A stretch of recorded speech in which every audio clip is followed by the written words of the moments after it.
Pandémia koronavírusu ovplyvnila všetky oblasti života a nevynechala ani automobilový priemysel. Predaj osobných aut v Európe sa v marci prepadol o desiatky percent. Slovensko je ekonomikou, pre ktorú je autopriemysel veľmi dôležitý. Aká je jeho budúcnosť? Začnú ľudia znovu auta kupovať, alebo sa zmení celkový pohľad na mobilitu? Na tieto, ale aj iné otázky mi odpovedia odborníci v oblasti autobiznisu. Vladimír Ort, výkonný riaditeľ United Automotive Group, a Juraj Šulhaň, obchodný riaditeľ spoločnosti Avis a PLS. Pani, prajem vám pekný deň. Vítajte v štúdiu TA3. Ďakujem. Rada som, že ste prišli. Tak, korona spôsobila, že všetko je inak a nevynechala ani automobilový priemysel. Predaje aut, ako sme už povedali, poklesli celosvetovo o desiatky percent. V Európe to bolo o 50%. Ako vidíte blízku budúcnosť? Začnú ľudia opäť kupovať autá, pán Ort? Takto v každom prípade treba si to celé premietnúť do nejakých reálí. Tá koronavírus nikto neočakával, ale principiálne vieme sa pozrieť napríklad na azijský trh, konkrétne na Čínu, kde v podstate prvý mesiac, keď to prepadlo sa to o 90%. Samozrejme, ako náhle ten vírus začal ubúdať, tie predaje sa zase začali zvyšovať. Koronavírus je len prvá vlna tsunami, ktorá nás zasahuje. Zasiahne nás ekonomická ďalšia tsunami, ktorá tú veľkosť nikto dneska nevie predpokladať. Predpokladá sa, že bude vyššia, ako bola 2008-2009. A samozrejme toto všetko ovplyvní spotrebiteľov. Spotrebitelia, mám na mysli aj súkromné osoby, aj firmy. Takže ten dôsledok bude určite znateľný a ono príde v určitých časových rozsahoch, čiže ten koronavírus ešte momentálne v Európe nemáme za sebou. Veľmi záleží od toho, ako vlády vlastne spustia alebo upustia od regulácií, ktoré dneska sú, zatvorené hranice, obchodovanie sa môže iba s tovarmi, ľudia sa nemôžu premiestňovať cez tie hranice a tak ďalej. Takže ľudia sú dezorientovaní principiálne a to je vlastne aj možno dôvod, prečo im povedať, že čo ďalej. Podľa indícií, ktoré k dispozícii už sú teraz, sa zdá, že sa v budúcnosti zmení pohľad na presúvanie sa ľudí, teda na mobilitu. A možno nie každý si v budúcnosti bude môcť zabezpečiť, alebo dokonca bude chcieť zabezpečiť svoje vlastné auto. Znamená to teda, že by sme mohli predpokladať, že vzrastie záujem o prenájom vozidiel, či už to budú firmy alebo súkromné osoby? Ako hovoríte, budeme rozlišovať to, že jednak či si budeme vôbec môcť dovoliť kúpiť niečo, alebo či budeme musieť a budeme nútení hľadať alternatívne možnosti. Ďalšou vecou, ktorú treba zvažovať, je to, že či budeme vôbec chcieť sa nejakým spôsobom prepravovať spoločne, hromadne, alebo budeme vyhľadávať individuálnu dopravu. Vzhľadom na indície, ktoré dneska máme a vzhľadom na to, že prebehli určité izolačné fázy, kedy ľudia boli nútení izolovať sa, byť v karanténe, vyhľadávať spôsoby tak, ako sa nestýkať s ostatnými. Predpokladáme, že verejná doprava ako taká pôjde mierne do úzadia, ale aj iné spôsoby dopravy, ktoré boli už zabehnuté alebo na ktoré si ľudia zvykli, ako nejaký car sharing alebo ride sharing, pravdepodobne nebudú takou populárnou voľbou. A naozaj tá individuálna preprava, keď sa rozprávame najmä teda o využívaní automobilov, sa bude drať do popredia čím ďalej, tým viac. Ak by som mohol, prepáčte, len doplniť pána Šulhaňa. Zoberme si príklad. Koronavírus každého ovplyvnil, každý to vníma nejakým svojím spôsobom a to, čo vy sa pýtate, že ako nás to ovplyvní, no veľmi jednoducho, nikto nevie, ako dlho to bude. Ani virológovia, nikto nevie, či bude druhá, tretia, štvrtá vlna. Keď si pozrieme pandémiu španielskej chrípky, tak tá druhá vlna bola ešte silnejšia. Čiže toto je tá veľká neznáma, na ktorú ťažko dneska odpovedať. Určite veľkým afektom bude ovplyvnená hromadná doprava. Hromadná doprava znamená autobusy, či už diaľkové, alebo krátkodobé. Letecká doprava. Som vyslovene presvedčený, že viac ako 50% spoločností, ktoré prevádzkujú leteckú dopravu, zbankrotuje. Tie, čo prežijú, aj tie najväčšie, aj tie najziskovejšie, potrebujú pomoc jednotlivých vlád, respektíve Európskej únie. A určite aj letenky následne zdražujú, pretože pokiaľ budete sa chcieť prepraviť, tak niekto si bude za to musieť zaplatiť. Obrovský efekt tejto koronakrízy bude mať vlastne low-cost doprava. Čiže všetky low-costové lety budú obrovským problémom, pretože budú mať výrazne vyššie náklady na to, aby zabezpečili, aby sa nejaký vírus alebo niečo ďalej nerozširovalo. A samozrejme to množstvo dopravy výrazne klesne. Veľmi krásnym príkladom je napríklad Čína. To, čo sa v Číne vlastne udialo, a pán Šulhaň toto aj v zásade začal spomínať, je Carsharing absolútne ide až do mŕtva, že proste není o to absolútne žiadny záujem, pretože vy neviete, kto sedel v tom aute. Dneska carsharing nie je klasický prenajom auta, ale je to niečo, kde niekto po niekom sadá. Ďalšia vec, ktorú si treba uvedomiť, je, že akokoľvek si pozrieme, že dneska koronakríza začala, zajtra skončila, tak problém je s tým, že toto sa nedá zo dňa na deň niečo vypnúť a niečo zapnúť. Tam si to tie dôsledky a následky nesie pomerne dlho. Uvidíme, koľko to bude teraz. Ale našla som jednu zaujímavú informáciu, a to takú, že už aj pred vypuknutím pandémie, keď sme o nej ešte vôbec nič nevedeli ani netušili, už odborníci uvažovali o tom, že spôsob predaja automobilov, ako ho poznáme teraz, bude pomaličky zanikať a úplne sa zmení, pretože ľudia budú ako keby ustupovať od tej túžby niečo vlastniť. Alebo teda auto vlastniť, konkrétne hovoríme o automobilovom priemysle. Toto sa teda očakávalo. Prišla súčasná kríza. Myslíte si, že len urýchli tento predpoklad? Ja si myslím, že život ľudí ako takých je plný zážitkov. Ovplyvňujú nás od rána, kedy sa zobudíme, ovplyvňujú nás, keď večer ideme zaspávať, ovplyvňujú, keď sme mladí, ovplyvňujú, keď sme starí, ovplyvňujú, keď zomierame. Kúpa automobilov je jeden z najväčších zážitkov. Určite digitalizácia nás všetkých ovplyvní. V každom prípade väčšina digitálneho predaja vozidel dneska v konečnom dôsledku znova je o tom, že zase niekam musíte prísť a niekto vám to odovzdáva a nejaký proces okolo to je. Takže pokiaľ ľudia naozaj sa nepremiestnia do nejakého modelu, kedy vlastne auto nebudú vlastniť, tak principiálne ten zážitok budú chcieť zažívať. Či si niekto kúpuje bohatý človek auto alebo chudobný človek, ten zážitok on vždy chce mať. Ja by som iba možno kolegu doplnil v tom, že samozrejme pri tom rozhodovaní treba rozlišovať, či sa jedná o súkromné osoby alebo firmy. Pri tých súkromných osobách súhlasím s tým, že tá emócia skupinového vozidla vždy tam bola a pravdepodobne vždy tam bude, pretože tie náklady na obstaranie toho vozidla sú častokrát niekoľkomesačné až ročné úspory. Pričom pri tých firmách tam ide hlavne predovšetkým o to sledovať náklady na obstaranie toho vozidla. A presne to, čo ste naznačili, urýchli sa určitý spôsob, určitý proces toho, ako sa vozidla obstarávali a v rámci toho urýchlenia procesu je rýchlejšie obstarať vozidlo nejakou alternatívou formou voči tej kúpe a štandardnému vlastníctvu vozidla. Tak poďme teraz konkrétnejšie. Ako by sa mali ľudia a firmy správať pri hľadaní riešení, ako vôbec pokryť otázku svojej mobility? Ak by som mohol, tak ako som už naznačil, to správanie bude trochu iné pri firmách a pri súkromných osobách s tým, že vzhľadom na aktuálnu situáciu, kedy už sme to aj spomenuli, je tu jednak strach z toho, čo bude zajtra a aké možnosti práce budú mať ľudia, aká bude zamestnanosť. Tam sú preto prioritou sledovať to, aby mi zostali prostriedky na živobytie, aby som mal dostatočnú finančnú rezervu. Na základe tohto sa bude aj tá súkromná osoba, ten spotrebiteľ ďalej rozhodovať. Môžem si teraz vozidlo prenajať, môžem si teraz vozidlo kúpiť, budem si vozidlo nejakým spôsobom financovať. Tu vidím ja jasný prehľad v tom, že ľudia štandardne kupovať nové vozidla pravdepodobne nebudú. Buď budú hľadať alternatívu v tom, že budú kupovať nejaké staršie jazdené vozidla, ktoré budú cenovo dostupnejšie, alebo budú hľadať práve nejakú alternatívu vo forme prenájmu vozidla. Pri tých firmách bude rozhodovacím faktorom číslo 1 náklad na obstaranie vozidla. Tu bude ešte väčší tlak na samotnú cenu, nielen na nákup vozidla, ale aj na všetky režijné náklady, ktoré s tým súvisia. Videli sme ešte teraz pár mesiacov dozadu podľa správania firmy sa častokrát v rámci svojho benefitového možno rozhodovania rozhodovali tak, že dávali voľnejšiu ruku tým, ktorí obstarávali vozidla pre svojich zamestnancov a nejakým spôsobom sa snažili odmeniť tých zamestnancov tým, že im povolili to vozidlo si nakonfigurovať veľmi bohato, s veľmi bohatou výbavou. Toto si myslím, že sa nejak ďalej diať nebude a skôr sa bude pozerať vyslovene každý cent.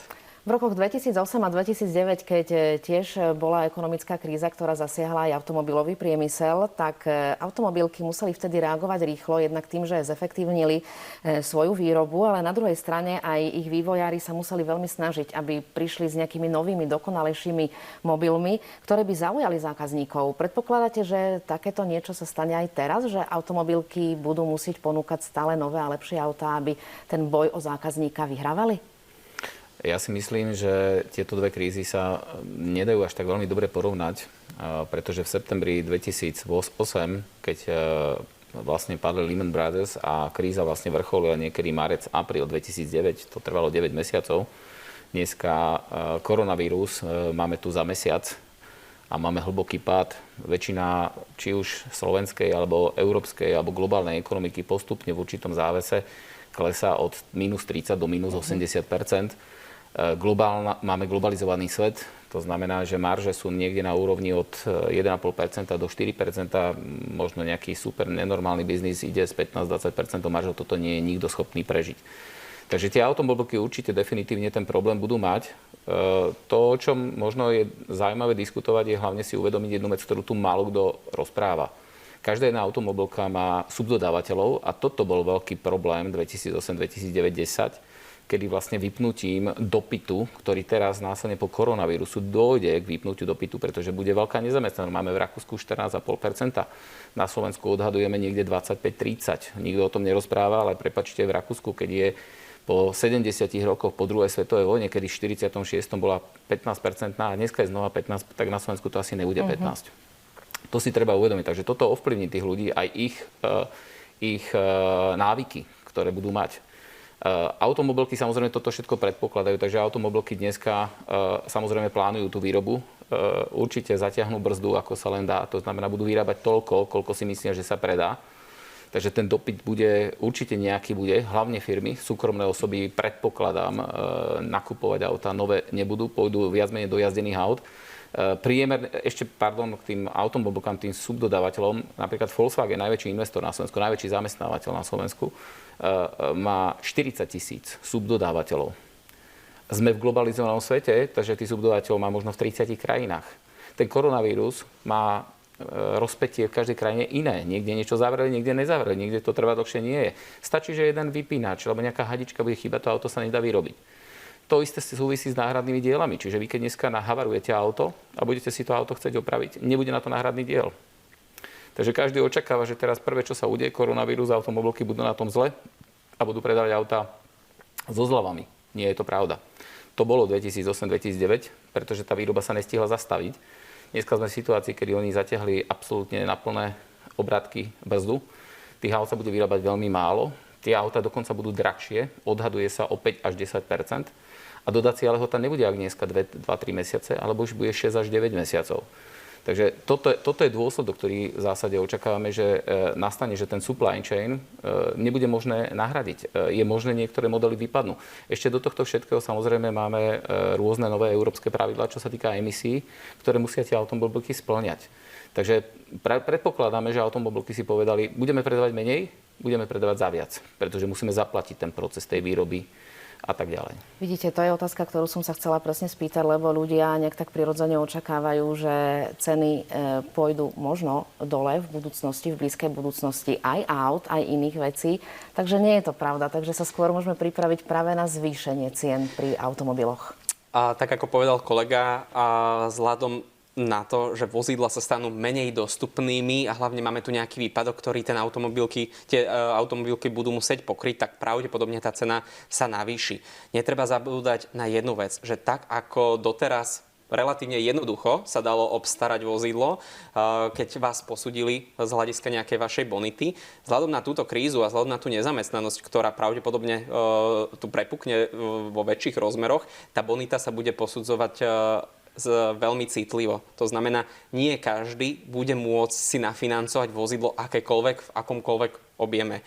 Preto ten prenájom vozidla, o ktorom rozprávame, bude lepšou alternatívou pre tú danú osobu, či už to bude súkromný zákazník alebo firma, ako tú mobilitu si zaobstarať. Čiže zdá sa, že ten pocit alebo ten zážitok z kúpy auta, o ktorom sme tu hovorili na začiatku, pôjde do úzadia pravdepodobne v tých ďalších mesiacoch. Pravdepodobne ľudia budú mať na rozume úplne iné veci, ktoré budú musieť riešiť a ktoré sa budú musieť pripravovať. Takže určite áno. Ja to len doplním. Ten zážitok je stále možný. Pretože pri produktoch, ktoré pán Šulhan tu spomína, v zásade stále môžete mať nové auto, stále môže byť voňavé, stále sedíte v ňom, akurát, že není vaše. A toto je možno práve tá veľká zmena, ktorá nás práve s koronavírusom čaká. spoločnosť, ktorá bude vedieť zákazníkovi dodať auto, ktorá mu nevycúca jeho finančné prostriedky, ktoré on vníma ako nejakú istotu a dodá mu službu, ktorá mu splní všetko okrem vlastníctva, je absolútne klinček po hlavičke. Áno, to si povedzme reálne. Samozrejme, ľudia to musia pochopiť, ale ešte raz ten príklad, 20-30 tisíc, kúpa jazdeného, kúpa nového prenájom, to sú 3 porovnateľné veci, ktoré sú absolútne jasné. A stačí si dobrá kalkulačka to bude naozaj zaujímavé pozorovať, lebo Slováci sú naozaj národ, ktorý rád vlastní veci. Vidíme to napríklad na príklade aj bývania. U nás si ľudia sa radšej zadlžia na veľa, veľa rokov, aby mali to vlastné bývanie, ktoré pomaličky celý život splácajú. A zase v iných krajinách, možno Anglicko, Francúzsko, tam ľudia už o tomto ani neuvažujú a žijú v podstate koľkokrát aj celý život v byte, ktorý si prenajímajú. Tak zdá sa, že nás to zasiahne s tými autami tu. Ak môžem, ono to vždy súvisí, to nastavenie ľudí od toho, aj či máte reálne možnosti dosiahnuť to, že si kúpite ten vlastný byt. V Anglicku a vo Francúzsku kúpiť si byt je veľmi náročné a pre množstvo ľudí aj nereálne. Preto ten nájom tam prekvíta. Pravdepodobne, vzhľadom aj na túto krízu, nejakým spôsobom toto zmýšľanie prekvitne aj u nás na Slovensku. Stačí si len spomenúť na tisíce, možno 10 000 repatriovaných ľudí zo zahraničia, ktorí prišli na Slovensko. Títo ľudia prišli, tiež nevedia, na aké dlhé časové obdobie a takisto sa budú musieť presúvať. Budú si musieť zabezpečiť auto. Pre ich bude veľmi náročné teraz zohnať nové auto, to definitívne. Nebudú chcieť kupovať nejaké jazdené vozidlo z toho titulu, že potrebujú flexibilitu, nevedia, či o 2, o 3 alebo o 6 mesiacov nepôjdu opäť do zahraničia.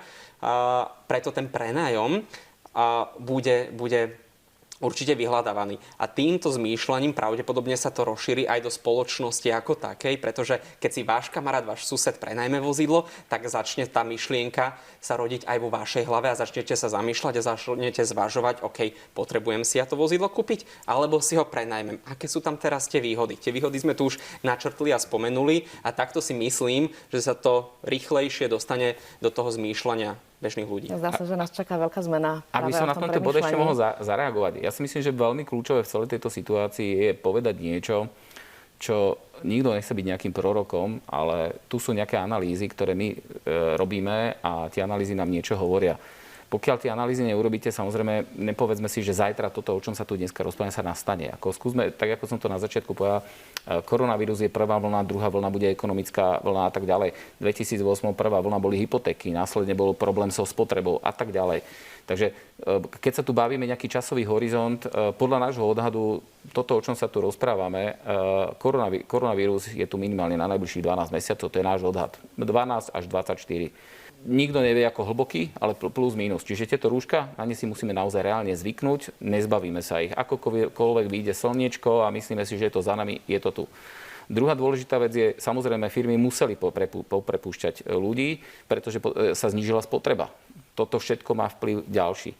Čo sa týka tých vozidiel a toho, ako sa ľudia budú správať, ľudia definitívne budú šetriť finančné prostriedky. Definitívne budú, ale toto není to, že zo dňa na deň. To je to, že toto nás čaká zhruba niekde pri 6 až 12 mesiacoch, pretože momentálne vláda dosť veľa opatrení, ktoré vykonala, tak principiálne tým ľuďom pomohla. Samozrejme, povedzme si, tu nie sú nelimitované prostriedky a niekto to na konci toho dňa musí zaplatiť. A zaplatíme to zase všetci, či už daňami alebo nejakým iným spôsobom. Takže toto je ten kľúč. Ako ono tie vlny nejakým spôsobom prichádzajú. Ja si myslím, že definitívne firmy, ktorým biznis pôjde, nové auta nakupovať definitívne budú. Firmy, ktoré nebudú potrebovať, budú predĺžovať leasingy, budú dlhšie držať tie vozidla, čiže nebude to, ako kolega povedal, o imidži, ale bude to o tom, že počítač, ktorý menili každé 3 roky, budú meniť teraz každých 5 rokov. Auta, ktoré menili každé 3 až 5 rokov, teraz budú meniť 5 až 7 rokov. To auto vydrží ten vek, áno. Čiže ten luxus, ktorý sme dneska mali, ale čo sa týka tej vône toho auta a toho, že môže niekto zažiť ten zážitok, áno, v službách ho stále vie dostať, akurát sa bude musieť zbaviť toho pocitu toho vlastníctva. A k tomu vlastníctvu, to, čo ste sa vypýtala, mladí ľudia dneska nie sú zaťažení vlastníctvom. Práve máme analýzy, ktoré hovoria, že mladý človek absolútne netrpí na to, aby vlastnil vozidlo. Čiže to, keď ste sa ma pýtali, že na začiatku ten zážitok bude, nebude, ľudia budú kúpovať, nebudú, ono je to vlastne dvojsečné, lebo tí ľudia budú chcieť auta, ale nebudú chcieť ani zaplatiť tú plnú cenu. Čiže pôjde to do tých služieb. Čiže všetky tie veci, ktoré pred koronavírusom boli, že ľudia budú chcieť ekologické auta, naspäť sa vrátia. Že ľudia nebudú chcieť vlastníctvo, naspäť sa vrátia. Akurát, že ten koronavírus to na chvíľočku zastavil, to si povedzme, ale tú budúcnosť nevieme zastaviť. Tá budúcnosť je tu za dverami, len sa momentálne trošku posunula. A budúcnosťou je asi aj elektromobilita. Automobilky už snáď všetky vyvíjajú stále nové a nové modely elektrických aut. A ako vy vidíte budúcnosť práve tohto? Lebo je to dôležité, aby sa to postupne menilo, ale tie auta sú zároveň ešte drahšie ako bežné naftové alebo benzínové autá. Čo bude s elektromobilitou? Bude naďalej stúpať záujem o ňu? Pozrite sa, ja neviem, či som jediný, ktorý si to všimol, ale v podstate za 1,5 mesiaca, keď chodím po Bratislave, bicyklujem, počujem vtáky, kde som ich nikdy v živote nepočul. Vidím motýle, ktoré som nevidel, pozriem na nebo, nevidím žiadne lietadlo. Mám horší život? Nie. Mám lepší život. Čiže podľa mňa človek rozumný, homo sapiens, v zásade toto vníma a začíname vnímať, že niektoré veci, ktoré sme predtým mali, nemusíme mať. Asi tak by som to povedal. A toto ja si myslím, že nás ovplyvní. Každá jedna akcia má nejakú reakciu. Ja netvrdím, že veľmi vybočíme. To znamená, tá elektromobilita, keď sa na ňu konkrétne pýtate, bude súčasťou našej budúcej existencie, ale určite to nie je jediná cesta. Čiže určite dodávkové vozidlá, nákladné vozidlá budú dízlové. Už dneska sú štúdie, ktoré hovoria a ktoré boli utláčané v poslednom období, že dízlové auta sú samé zlé. Dneska máme super dízlové motory, ktoré nemajú emisie také vysoké, ako majú benzínové auta. A samozrejme budú prichádzať nové technológie. Takže keď sa pýtate, áno, elektromobilita? Určite áno.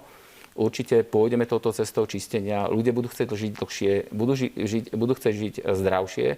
Takže toto definitívne bude mať vplyv na ľudstvo. Akurát, že znova, ako som povedal v predchádzajúcej téme, jemne sa to pribrzdí, ale následne na toto prevalcuje všetko to ostatné. Čiže tá mestská mobilita v elektromobiloch definitívne určite bude prevládať. Pani, ešte jednu otázku mám pre vás na záver. Pravdou je, že automobilový priemysel sa na našom HDP podieľa zhruba 13%. Sme na prvých priečkách vo výrobe automobilov na hlavu, na jedného obyvateľa. Na tomto autopriemysle de facto stojí celá naša ekonomika. Dokážeme si my udržať takúto pozíciu silnú? Alebo budeme musieť meniť nejaké ekonomické vízie? Ak môžem, veľa bude záležať od toho, ako kolega spomenul na začiatku, ako bude vyzerať ten reťazec subdodavateľských vzťahov. To znamená, koľko firiem prežije túto krízu, pretože neviete povedať, v akom stave boli ich financie, či mali dostatočné rezervy. Druhá vec bude dôležitá, ako automobilky veľmi rýchlo a efektívne dokážu nabehnúť na tú výrobu a samozrejme v neposlednom rade odbyt. To znamená, aký veľký vplyv bude mať COVID-19 a kríza okolo celého vírusu na ekonomiku, na nezamestnanosť, na spotrebu ľudí. Tým pádom sa ovplyvní odbyt, tým pádom ovplyvní to výrobu. Tým pádom to bude mať vplyv samozrejme aj na ten výtlak v rámci tvorby HDP. Lebo pravdou je, že až 90% tých aut, ktoré sa u nás vyrobia, sú exportované do Európy, myslím, takže na domácom trhu toho zostáva pomenej. Váš názor, pán Ort, čo myslíte, ako to bude? Ja vám poviem 3 názory. Ja vám poviem názor ako občana Slovenskej republiky, potom vám poviem občan ako podnikateľ alebo človek, ktorý riadi firmu a potom taký nejaký všeobecný. Ako občan Slovenskej republiky, ak tu v podstate dneska hovoríme o tom, že chceme, aby ľudia sa lepšie mali, automobily nám to nedosiahnu. To znamená, my sme na top leveli, kde sme, a ten top level nevieme prekročiť. To znamená, sľubovať ľuďom, že zarobia viacej, nie je možné, pretože ak sa to udeje, tie automobilky budú vyrábať inde. Čo sa týka toho, čo ste sa opýtali, že či tie automobilky neodídu, pretože tie platobné, tie náklady na výrobu toho automobilu v tých rozvinutých kapitalistických krajinách sú nepomerne vyššie. Zoberme si také Belgicko. 30 rokov dozadu, tak ako Slovensko dneska je, tak Belgicko vyrobilo obrovské množstvo automobilov. Dneska to vyrába asi zhruba 20%. Dôvod, vysoká životná úroveň. Takže tí ľudia sa nejakým spôsobom pretransformovali. Tú transformáciu tu na Slovensku v zásade podľa mňa, ak chceme ľuďom dať viacej, musíme začať transformovať a taká malá krajina, ako je Belgicko, Slovensko a Švajčiarsko, mali by sme sa nasmerovať do niečoho, čo v podstate vie predať produkt, ktorý má s vyššou pridanou hodnotou, ale toto asi nie je dnešná téma. Reálne ako Ako firma môžem na to povedať, určite je dobré, že tu máme akýchkoľvek investorov, určite dobré ich rozvíjať, ale definitívne podľa mňa krajina by nemala stať na jednej veľkej nohy. Stolička má 4 nohy minimálne, aspoň keď si povieme, že nejaká stolička.